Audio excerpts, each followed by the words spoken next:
Inkjet printers, laser printers और thermal printers. Inkjet printers print करने के लिए लिक्विड इंक का इस्तेमाल करते हैं। इनमें एक छोटी सी नोक होती है जिसमें से लिक्विड इंक की बूंदें पेपर पर गिरती रहती है, जिससे पेपर पर इमेज या टेक्स्ट प्रिंट होकर निकलती है। ये प्रिंटर्स आपको आमतौर पर घरों में या ऑफिस में मिलेंगी और इसका कारण ये है कि ये बहुत ज्यादा वर्सेटाइल होते हैं और इनकी प्रिंट करने की क्वालिटी भी काफी ज्यादा अच्छी होती है। इनका यूज फोटोज, डॉक्यूमेंट्स वगैरह प्रिंट करने के लिए होता है, लेकिन इन प्रिंटर्स में मेंटेनेंस बहुत ज्यादा लगता है क्योंकि इनका जो कार्ट्रिज होता है जिसमें इंक होती है उसको बार बार रिप्लेस करना पड़ता है जब वो खाली हो जाता है, तो थोड़ा सा इसमें मेंटेनेंस कॉस्ट ज्यादा है। अब दूसरे टाइप के नॉन इम्पैक्ट प्रिंटर्स पर आते हैं जिन्हें कहते हैं लेजर प्रिंटर्स। लेजर प्रिंटर्स एक ऐसे तरह के प्रिंटर्स हैं जो प्रिंट करने के लिए लाइट और टोनर पाउडर का इस्तेमाल करते हैं। लेजर प्रिंटर्स में एक लाइट होती है जो पेपर पर बहुत तेजी से मूव करती है और टोनर और पाउडर को चिपका देती है जहां पर कैरेक्टर्स प्रिंट करने हैं, जिससे एक टेक्स्ट या इमेज पेपर पर प्रिंट होकर निकलती है। ये लेजर प्रिंटर्स स्पेशली ऑफिसेज में यूज होते हैं क्योंकि इनकी प्रिंटिंग स्पीड काफी ज्यादा होती है। थर्मल प्रिंटर एक ऐसा प्रिंटर है जो प्रिंट करने के लिए हीट का यूज करता है।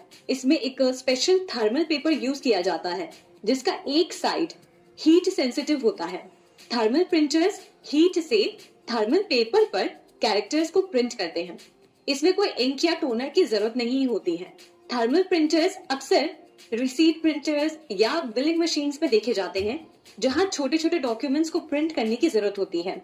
थर्मल प्रिंटर्स की एक बहुत ही खास बात है कि वो एकदम साइलेंट तरीके से काम करते हैं, मतलब जब वो प्रिंट करते हैं तो बिल्कुल भी आवाज नहीं आती, लेकिन इनकी प्रिंट आउट की क्वालिटी थोड़ी सी कम होती है कंपेयर टू इंकजेट या लेजर प्रिंटर्स। ओवरऑल इनका इस्तेमाल छोटे प्रिंट्स या इंस्टेंट प्रिंट्स के लिए होता है। हर तरह के प्रिंटर्स के बारे में हमने जान लिया, अब आगे बढ़ते हैं हमारी बाकी आउटपुट डिवाइसेस की तरफ। प्लॉटर एक स्पेशल टाइप का प्रिंटर होता है जो डिटेल्ड और लार्ज स्केल ड्राइंग्स या डिजाइन्स को प्रिंट करने के लिए यूज किया जाता है। ये ड्राइंग्स या डिजाइन्स बहुत बड़े साइज के होते हैं, जैसे कि आर्किटेक्चरल प्लान्स, इंजीनियरिंग ब्लूप्रिंट्स या कोई और कॉम्प्लेक्स डिजाइन्स। प्लॉटर एक पेन या मार्कर को कंट्रोल करता है जो पेपर पर चलता रहता है। इमेजिन करिए कि एक रोबोट पेन को उठाकर पेपर पर मूव करता है और डिजाइन्स क्रिएट कर रहा है। प्लॉटर ड्राइंग्स को बहुत ही एक्यूरेटली और डिटेल तरीके से प्रिंट कर सकते हैं और इसमें किसी भी साइज का पेपर यूज किया जा सकता है। इसलिए जब भी किसी बड़े प्रोजेक्ट का ब्लूप्रिंट बनाना होता है और जिसमें बहुत सारी डिटेल्स और प्रिसीजन की जरूरत होती है तो वहां पर ये प्लॉटर का इस्तेमाल होता है। अब स्पीकर के बारे में तो हम सब जानते हैं। स्पीकर एक ऐसा हिस्सा है जो मल्टीमीडिया कंप्यूटर में शामिल होता है। इनका काम साउंड सिग्नल्स को सुनने लायक आवाज में बदलना होता है। स्पीकर्स साउंड एम्पलीफायर्स का इस्तेमाल करते हैं जो वाइब्रेशंस के थ्रू साउंड्स को क्रिएट करते हैं और आउटपुट ऑडियो के माध्यम से देते हैं। मल्टीमीडिया प्रोजेक्टर भी एक तरह का आउटपुट डिवाइस है क्योंकि एक प्रोजेक्टर आउटपुट के तौर पर आपको बड़ी स्क्रीन पर इमेजेस या वीडियोस दिखाता है। मल्टीमीडिया प्रोजेक्टर एक ऐसा डिवाइस है जो आपको लार्ज स्क्रीन पर पिक्चर्स, वीडियोस, प्रेजेंटेशंस या अन्य डिजिटल कंटेंट दिखाने में हेल्प करता है। इसका यूज आप अपने कंप्यूटर, डीवीडी प्लेयर या अन्य इलेक्ट्रॉनिक डिवाइस से कनेक्ट करके कर सकते हैं। ये प्रोजेक्टर एक ब्राइट लाइट इमिट करता है जिसे लेंस के थ्रू फोकस किया जाता है और फिर वो लाइट एक स्क्रीन पर बड़ी इमेज को डिस्प्ले करती है। जैसे कि आप मूवी थिएटर्स में देखते हैं, वैसे ही मल्टीमीडिया प्रोजेक्टर घर पर या ऑफिस में भी बड़ी स्क्रीन पर कंटेंट देखने के लिए इस्तेमाल किया जाता है। इसके इस्तेमाल से आप मीटिंग्स, प्रेजेंटेशंस, मूवीज या गेम्स को बड़ी स्क्रीन पर खेल सकते हैं। ये मल्टीमीडिया प्रोजेक्टर्स पोर्टेबल भी होते हैं जिसे आप कहीं पे भी ले जा सकते हैं।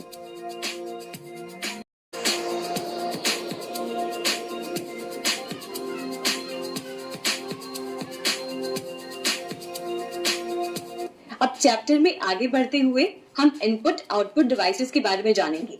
अब ये इनपुट आउटपुट डिवाइसेस वो पेरिफेरल डिवाइसेस हैं जो एक साथ इनपुट का भी काम करते हैं और आउटपुट का भी काम करते हैं। अब इसमें कई तरह के डिवाइसेस आते हैं पर हम फेमस वाले डिवाइसेस कवर करेंगे। सबसे पहले हम बात करेंगे फैक्स मशीन की। फैक्स मशीन के बारे में आपने सुना तो जरूर होगा, ये बहुत पहले यूज हुआ करता था, आजकल इसका कोई काम नहीं है। फैक्स मशीन एक सिंपल मशीन है जिसके थ्रू आप कोई भी डॉक्यूमेंट एक जगह से दूसरी जगह पे भेज सकते हैं। तो एक सिंपल एग्जांपल से समझिए उस समय में अगर मेरे पास एक फैक्स मशीन होता तो मैं क्या करती कि मैं अपने डॉक्यूमेंट को फैक्स मशीन के ऊपर रखती, वहां पर नंबर डायल करती जिस रिसीवर फैक्स मशीन को मुझे भेजना है। नंबर डायल करने के बाद मेरा जो फैक्स मशीन है वो उस डॉक्यूमेंट को स्कैन करेगा और फिर उसे मॉड्यूलेट करेगा, यानी कि सिग्नल फॉर्म में कन्वर्ट करेगा। उसके बाद वो सिग्नल टेलीफोन लाइंस के थ्रू रिसीवर फैक्स मशीन के पास पहुंचेगा और वहां पर रिसीवर फैक्स मशीन उस सिग्नल को डिमॉड्यूलेट करके एक उसकी हार्ड कॉपी यानी कि प्रिंट आउट निकाल कर दे देगा। तो उस समय में इतना आसान था किसी भी डॉक्यूमेंट को कहीं पर भी भेजना। तो इसकी आज जरूरत नहीं है क्योंकि आज हमारे पास ईमेल और इंटरनेट है जिसके जरिए हम डॉक्यूमेंट्स को कहीं पर भी भेज सकते हैं। अब आगे बढ़ते हैं हमारे अगले डिवाइस की तरफ जिसका नाम है MS डिवाइस यानी कि multi function device. Multi function device से ही आप समझ पा रहे होंगे कि ये मल्टी लेवल काम कर सकता है, यानी कि प्रिंट भी कर सकता है, स्कैन भी कर सकता है, एक सर्वर भी बन सकता है, डॉक्यूमेंट कॉपी भी कर सकता है और भी तरह के काम कर सकता है। तो ये एक ऐसा डिवाइस होता है जो प्रिंटर का काम, डॉक्यूमेंट स्कैन करने का काम, कॉपियर का काम यानी कि डॉक्यूमेंट कॉपी करने का काम, फैक्स मशीन का काम और डॉक्यूमेंट सर्वर का काम एक साथ आप एक डिवाइस पे कर सकते हैं। तो इस वजह से आपको इतने सारे कामों के लिए अलग अलग मशीन खरीदने की जरूरत नहीं पड़ती, आप एक ही मशीन से ये सारे कार्य आसानी से कर सकते हैं। अब हमारे अगले डिवाइस की तरफ बढ़ते हैं जिसे कहते हैं मॉडेम। मॉडेम का फुल फॉर्म है मॉड्यूलेटर डीमॉड्यूलेटर। इस डिवाइस का काम होता है किसी भी डेटा को एक प्रकार से दूसरे प्रकार में कन्वर्ट करना, यानी कि एनालॉग सिग्नल को डिजिटल फॉर्म में कन्वर्ट करना या तो फिर डिजिटल फॉर्म को एनालॉग सिग्नल में कन्वर्ट करना।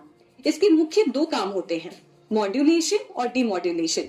मॉड्यूलेशन में क्या होता है कि समझिए आप कोई मेल भेज रहे हैं या फिर आप इंटरनेट ओपन कर रहे हैं, तो मॉडेम आपके डिजिटल डेटा को एनालॉग सिग्नल में कन्वर्ट करता है ताकि वो डेटा टेलीफोन लाइंस के थ्रू पास हो सके।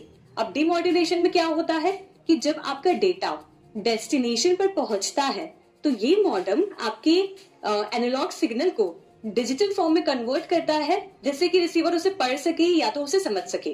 अब मॉडेम आपके घर में भी यूज होता होगा, समझिए जैसे आप कोई ब्रॉडबैंड कनेक्टिविटी लगवाते हैं तो इंटरनेट आपके घर पे किस तरीके से पहुंचती है, इस मॉडेम डिवाइस के जरिए ही पहुंचती है। अब इसका एक उदाहरण समझिए कि आपके घर या ऑफिस में ब्रॉडबैंड कनेक्टिविटी होगी, तो ये ब्रॉडबैंड कनेक्टिविटी में इंटरनेट का जो ट्रांसफर होता है वो एक मॉडेम डिवाइस से ही होता है।